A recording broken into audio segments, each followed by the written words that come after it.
राना साहब, सबसे पहले आप क्या देखते हैं सुप्रीम कोर्ट का जो फैसला है उस पर नून लीग की अगली हिकमत अमली क्या दिखाई देती है? बिस्मिल्लाहिर्रहमानिर्रहीम, अस्सलातु वस्सलाम अलैका या सय्यदी या रसूल अल्लाह, अस्सलातु वस्सलाम अलैका या सय्यदी या हबीब अल्लाह। यासर साहब, पहली बात है, आज सबसे बड़ा बम तो यही है, ये फ़ैसला।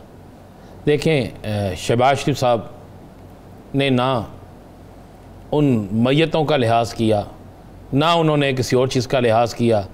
एक ही नारे, एक ही रक्स, हर चीज़ कहा कि मियाँ नवाज शरीफ वज़ीर आज़म, और इतना प्रोपोगंडा किया गया, इतना लोगों को कायल किया गया, इस कदर अपनी जमात के अंदर ये बात की गई कि मियाँ नवाज शरीफ वज़ीर आज़म आ रहा है, इसलिए मरीम साहबा को खामोश करा दिया गया है कि वज़ीर आज़म आपके वालिद मुहतरम आ रहे हैं, और सारे मामलात फ़ाइनल हो गए।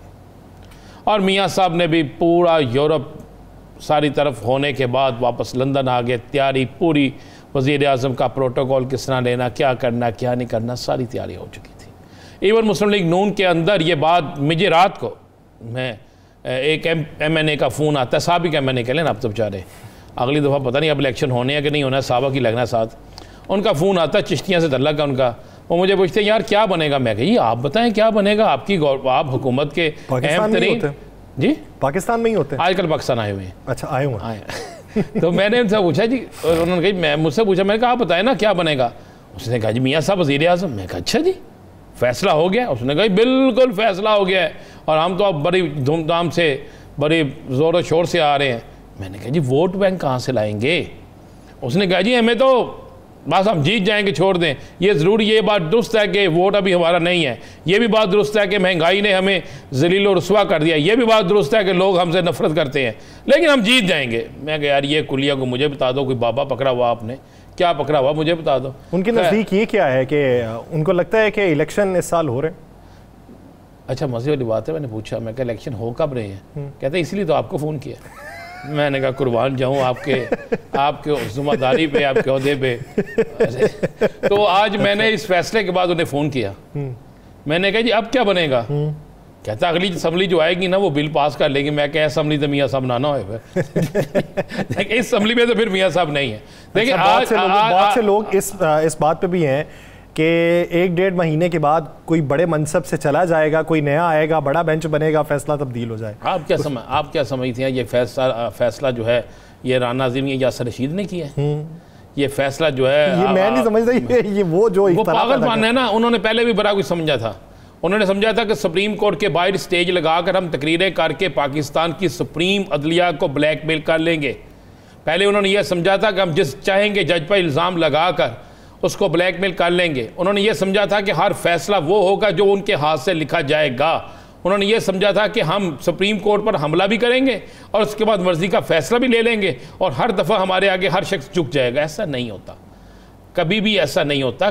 कभी ना कभी इंजाम बड़ा बुरा भुगतना पड़ता है। देखें, सुप्रीम कोर्ट ने कोई गैर आइनी काम तो नहीं किया, आइन के मुताबिक काम किया है, कानून के मुताबिक काम किया है। उन्होंने दलील दी है फैसले में। ये फैसला ऐसा फैसला नहीं था कि 12 बजे आप फैसला महफूज करें और 12:30 बजे 30 सफ़ात पर मुश्तमिल आप फैसला लिखा दें। ये वो फैसला नहीं था। ये फैसला जून में महफूज हुआ और अब आके जाके लिखाया गया फैसला। और इस फैसले के एक एक मदरजात को आप देखें, एक एक चीज़ को देखें, कहाँ पे किस चीज़ का रेफरेंस दिया गया। मुझे पाकिस्तान का एक कानूनदान बता दें, एक माँ सवाए हुकूमत के अंदर बैठे हुए किसी शख्स के, जिसने इसे गलत करार दिया, कि जिसने रिटायर्ड जजेस से लेकर। बात यह है कि आज के दिन मुस्लिम लीग नून की सियासत को सबसे बड़ा दचका लगा है। आज के दिन मुस्लिम लीग नून की सियासत जो है फिर दोबारा रिवर्स गेयर लग गया उसे। जो वो समझते थे हम किसी को माइनस करके खुद आगे आ जाएंगे, आज वो खुद माइनस हो गए। इसके बाद कौन माइनस होता है, एक बात की बात है। जिसको वो माइनस करने जा रहे हैं अभी उसके पास काफ़ी जगह मौजूद हैं, बहुत से भी उसके पास तो हैं सिलसिले आगे जाने के, अपनी जान छुड़ाने के लिए या बेल के लिए। इनके पास तो अभी सिलसिला ही कोई नहीं रहा। ये जो कानूनी निकात हैं इस पे आगे चल के कोशिश करते हैं कोई माहिर कानून हमें मिल जाए, उसके ऊपर भी बातचीत हो। आप क्या समझते हैं ये जो पै दर पे कानून साजियाँ की गई हैं, ये एक फैसला आ चुका है, दीगर कानून साजियों पे भी अगर किसी ने चैलेंज कर दिया तो उस पर फैसला नहीं आएंगे? ये तो मुझे इस तरह लगा है कि ये कानून साजियाँ नहीं हुई जैसे ईद के पास बकर मंडी में, बकरा मंडी में लगता है ना, मंडी लगती है और दरादर लंगरा लूला टेरा मेरा बकरा जितने भी होते हैं वो बेचते जाते हैं ना, निकले जाओ ले ही जाओ। ये हिसाब हो जाता है। तो ये मुझे इसी तरह कानून साजी लगी, एक एक दिन में 70 bill, 50 bill, 30 bill, 20 bill pass हुए हैं। वो बिल जो कमेटियों से रिजेक्ट हो गए हैं वो भी पास हो गए हैं।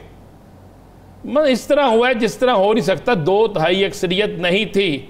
आपकी असम्बलियों के अंदर की फुटेजें मौजूद हैं। आने वाले दिनों में, चल खबर दे दूं आपको, आने वाले दिनों में उन फुटेजेस की मदद से ऐसा काम हो जाना है कि इनके समझ में नहीं आना कि आपकी वहां पर, मैं कह रहा हूं कि गिनती कितनी थी, उस गिनती से कोरम पूरा नहीं होता था और आप उस गिनती के साथ बिल मंजूर कर रहे थे। आप उस गिनती के साथ कानून साजी कर रहे थे। कोरम के ऊपर कोई निशानदेही नहीं करता था। मैं अर्ज कर रहा हूं, कौन करता? वही निशानदेही मुझे बताया कौन करता? अपोजिशन लीडर तो मसरूफ बहुत था, क्योंकि उसने निगरान वज़ीर आज़म को ढूंढना था। अभी तक बेचारा ढूंढ रहा है। तो सुना पर्ची उसकी जेब से गिर गई है कहीं, वो पर्ची ढूंढ रहा है, क्योंकि उसे नाम याद नहीं रहा कि नाम क्या था। तो किसने निशानदेही करनी थी मुझे, ठीक है ना? स्वाए एक बीबी सायरा बानो के अलावा कौन था वहाँ पे जिसने निशानदेही करनी थी? फहमुद्दीन मिर्ज़ा या सायरा बानो, ये 2-3 लोग ही थे ना। बाकी तो सारे जो थे, कुछ आते थे कुछ नहीं आते थे। जो नहीं आते थे वो मौज मस्ती करते थे, जो आते थे वो आके कोई तो नींद पूरी करते थे शायद, किसी का वहाँ पे ठीक है प्रेशर, और कुछ लोग वैसे बोलते थे चले। अब मुझे बताएं, ये हमारे सामने एक फुटेज चल रही है। आज़म नज़ीर तारड़ साहब गुफ्तगू फरमा रहे हैं। ये तो अली ज़फ़र साहब आ गए, इससे पहले आज़म नज़ीर तारड़ साहब की गुफ्तगू वाली अगर फुटेज चला दें तो जनाब मुझे उस फुटेज में ना, ये देखें, इर्द गिर्द आपको किसी कुर्सी पे कोई बैठा नजर आया?